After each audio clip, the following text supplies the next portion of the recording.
Thank you. I appreciate this opportunity to testify. I want to say that Councilmember Lander said many of the things that I would say to you today. In 2016, there was a report which purported to have an F Express that would actually cut the service in the northernmost stations, which carry the greatest volumes, by about 50%. Which I affectionately refer to as the F non-express. And this proposal is not quite as extreme as that proposal, so I do recognize there has been work on that, but it still compromises the commuting times and conditions of 52% of the riders along the F train line. And so there are 4 stations, 4th and 9th, Smith and 9th, which is the tallest station that the MTA refused to make accessible a few years ago when it revamped it entirely.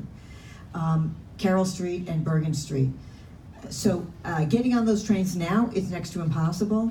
It will be even more difficult if we are skipping 2 trains in the morning going in and 2 trains coming out in the afternoon.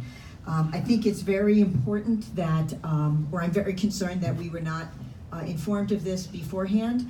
When we originally met about in 2016, we were told we would be able to have some additional dialogue. That dialogue never occurred. We tried to have meetings with the community and the MTA, and those efforts were rejected. And so now when this proposal comes out, again, we didn't have any advance notice. We're not able to speak to our constituents about it.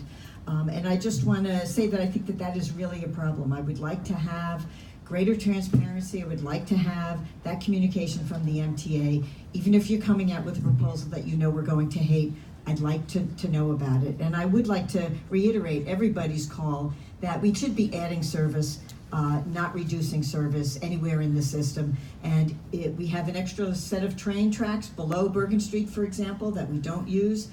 I hear various reasons as to why they're inoperable. I would like to get a real answer as to why they're inoperable, and to encourage you to explore ways that we can use those tracks for F Express. Thank you.